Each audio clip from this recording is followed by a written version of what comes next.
ദൈവതിരുനാമം മഹത്വപ്പെടുമാറാകട്ടെ.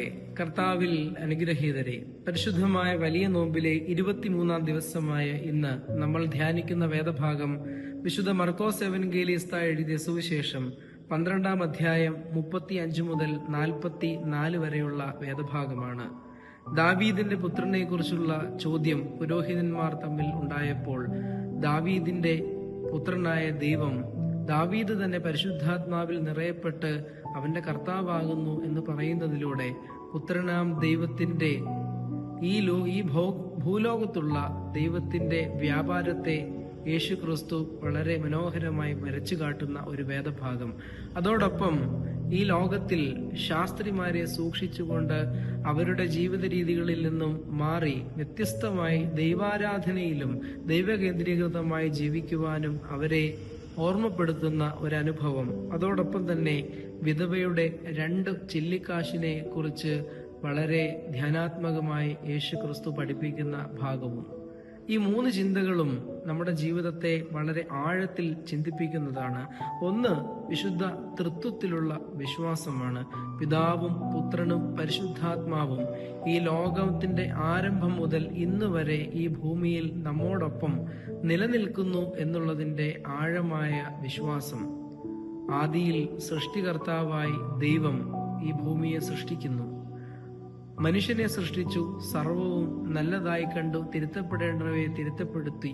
നമ്മുടെ ജീവിതത്തിൽ ഇന്നും വളരെ ആഴത്തിൽ വിശുദ്ധ തൃത്വം ഇടപെടുകയും നമ്മെ യേശു ക്രിസ്തുവിന്റെ സ്നേഹത്തിലും മാതൃകയിലും ദൈവത്തിൽ അടിയുറച്ച വിശ്വാസത്തിൽ വളരുവാൻ നമ്മെ പ്രേരിപ്പിക്കുകയും ചെയ്യുന്ന വിശുദ്ധ തൃത്വം. ആ തൃത്വ വിശ്വാസത്തെയാണ് വിശുദ്ധ കൗമാ പ്രാർത്ഥനയിലൂടെയും വിശ്വാസ പ്രമാണത്തിലൂടെയും നമ്മുടെ ആരാധനാ ജീവിതത്തിലൂടെയും നമ്മൾ ഏറ്റുപറയുന്നത്. നമ്മെ ജനിപ്പിക്കുന്ന നമ്മുടെ പിതാവാം ദൈവം, നമ്മെ അനുഗ്രഹീതമായി വഴി നടത്തുന്ന യേശു ക്രിസ്തുവിന്റെ ജീവിതം മാതൃകയുള്ളതാകുമ്പോൾ, പരിശുദ്ധാത്മാവിനാൽ നിറയപ്പെട്ട് നമ്മൾ ജീവിക്കുമ്പോൾ നമ്മുടെ ജീവിതത്തിന്റെ എല്ലാ മേഖലകളിലും വിശുദ്ധ തൃത്വത്തിന്റെ സാന്നിധ്യം നമുക്ക് രുചിച്ചറിയുവാൻ തക്കവണ്ണം സാധിക്കും. അങ്ങനെ നമ്മൾ വിശുദ്ധ തൃത്വാധിഷ്ഠിതമായി ജീവിക്കുമ്പോൾ തീർച്ചയായിട്ടും ദൈവത്തിൽ അടിയുറച്ച വിശ്വാസം നമുക്കുണ്ടാകും. അതില്ലാതെ യാതൊരു വിശ്വാസത്തെയും നമ്മൾ ആഴത്തിൽ അന്യവിശ്വാസത്തിലേക്ക് പോകുവാതിരിക്കുവാൻ നമ്മെ ബലപ്പെടുത്തുന്നത് കൂടിയാണ്. അതിനുശേഷം ശാസ്ത്രിമാരെ സൂക്ഷിക്കുവാൻ കർത്താവ് പഠിപ്പിക്കുകയാണ്. അവരുടെ ജീവിത രീതിയെ നോക്കുമ്പോൾ നിലയങ്കി ധരിച്ച് വന്ദനം സ്വീകരിച്ച് മുഖ്യാസനങ്ങളിലും അവരുടെ പ്രധാന സ്ഥലങ്ങളിലുമൊക്കെയുള്ള സ്ഥാനമാനങ്ങളെയും ഒക്കെയാണ് കർത്താവ് നിശിതമായിട്ട് വിമർശിക്കുന്നത്.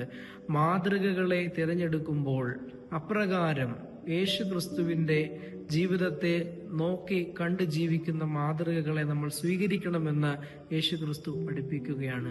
നല്ലൊരു മാതൃകയാണ് നമുക്ക് വെച്ചേച്ച് പോകുന്നതെന്ന് പൗലോസ്ലീഹായി നമ്മെ ഓർമ്മിപ്പിക്കുന്നുണ്ട്. അങ്ങനെ നമുക്ക് വേണ്ടി ജീവൻ ബലികഴിച്ച് നമുക്ക് വേണ്ടി പുനരുദ്ധാനം ചെയ്ത നമ്മുടെ കർത്താവിന്റെ മാതൃക പിൻപറ്റുവാൻ നമുക്ക് സാധ്യമാകണം. അങ്ങനെയുള്ള അനേകം മാതൃകകൾ പരിശുദ്ധ സഭയിൽ നമുക്ക് കാണാവുന്നതാണ്. പൗരോഹിത്യത്തിന്റെയും അൽമായ വ്യക്തിത്വത്തിന്റെയും ഒക്കെ നല്ല മാതൃകകൾ നമുക്കറിയാവുന്നതാണ്. അങ്ങനെയുള്ള ദൈവാധിഷ്ഠിതമായ മാതൃകകളെ നമ്മുടെ ജീവിതത്തിൽ ആ മാർഗം പിൻപറ്റുവാൻ തക്കവണ്ണം നമുക്ക് സാധ്യമാകണം. അങ്ങനെയെങ്കിൽ തീർച്ചയായിട്ടും നമ്മുടെ ജീവിതം അനുഗ്രഹീതമായി തീരും. നമുക്ക് ശേഷമുള്ള തലമുറകൾ ആ മാതൃകകളെ പിൻപറ്റും. വലിയ നോമ്പിന്റെ പ്രാർത്ഥനകളിൽ ഉടനീളം നമ്മൾ കേൾക്കുന്ന അനേകം മാതൃകകളുണ്ട്. മോശ തന്റെ ജനത്തെ നയിച്ചു, നല്ല മാതൃക വെച്ചിട്ട് പോയി. അതിനുശേഷം ഏലിയ പ്രവാചകന്റെ മാതൃക, സ്വർഗത്തിലേക്ക് തേരേറിപ്പോയ അനുഭവം.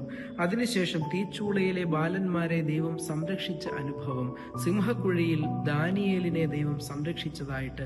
അങ്ങനെ നിരവധി മാതൃകകൾ. കർത്തൃശിഷ്യന്മാരുടെ ജീവിതം, ആത്മീയ പിതാക്കന്മാരുടെ ജീവിതം, നമ്മുടെ ജീവിതം അപ്രകാരം മാതൃകയുള്ളതായി തീരുവാൻ തക്കവണ്ണം നമ്മുടെ ജീവിതത്തെ എളിമയുള്ളതും തെളിമയുള്ളതും സുതാര്യമുള്ളതുമാക്കി തീർക്കുമ്പോൾ തീർച്ചയായിട്ടും നമ്മുടെ ജീവിതവും നല്ല മാതൃകയായി തീരും. അതിനുശേഷം വിധവയുടെ ചില്ലിക്കാശിന്റെ ഉപമയെ കുറിച്ചാണ് കർത്താവ് പറയുന്നത്. വലിയ സ്ഥാനമാനങ്ങളും ധനമാനങ്ങളുമുള്ള മനുഷ്യർ വന്ന് അവരുടെ ഒരു വിഹിതമിടുമ്പോൾ ആ വിധവ കടന്നു വന്ന് തനിക്ക് കിട്ടിയ മുഴുവനും ദേവാലയത്തിലേക്ക് സമർപ്പിക്കുകയാണ്. ദൈവസമർപ്പിതമായി ജീവിക്കുവാനുള്ള ഒരാഹ്വാനമാണ്. ധനവും മാനവും എല്ലാം ദൈവത്തിൽ നിന്നുള്ളതാണെന്ന് മനസ്സിലാക്കി നമ്മുടെ ജീവിതത്തെ ദൈവത്തിന് സമർപ്പിക്കുമ്പോൾ ദൈവം നമ്മെ അനുഗ്രഹിക്കും, നമ്മെ വഴി നടത്തും എന്നുള്ള വിശ്വാസം സഭാ ജീവിതത്തിൽ, നമ്മുടെ ആരാധനാ ജീവിതത്തിൽ, നമ്മൾ ഏർപ്പെടുന്ന നമ്മുടെ എല്ലാ മേഖലകളിലും ദൈവസമർപ്പിതരായി തീരുവാൻ തക്കവണ്ണം ഈ വിധവയുടെ ചില്ലിക്കാശിന്റെ ഉപമ നമ്മെ ഓർമ്മിപ്പിക്കുകയാണ്.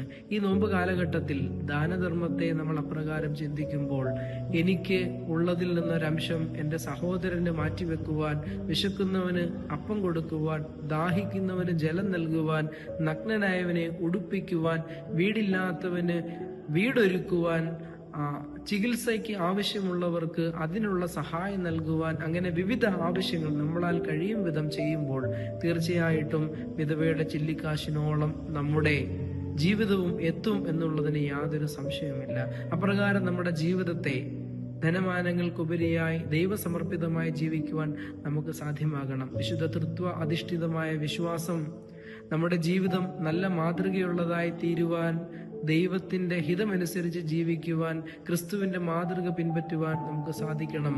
വിധവയുടെ ചില്ലിക്കാശിന്റെ ദേവാലയത്തിൽ സമർപ്പിച്ചപ്പോൾ ദൈവം അത് മാനിച്ചതുപോലെ നമ്മുടെ ജീവിതവും ദൈവസമർപ്പിതമായി തീരുവാൻ ഈ നോമ്പ് നമ്മെ ഒരുക്കട്ടെ എന്ന് പ്രാർത്ഥിക്കുന്നു. ദൈവം നാം ഏവരെയും അനുഗ്രഹിച്ച് വാഴ്ത്തി നടത്തട്ടെ.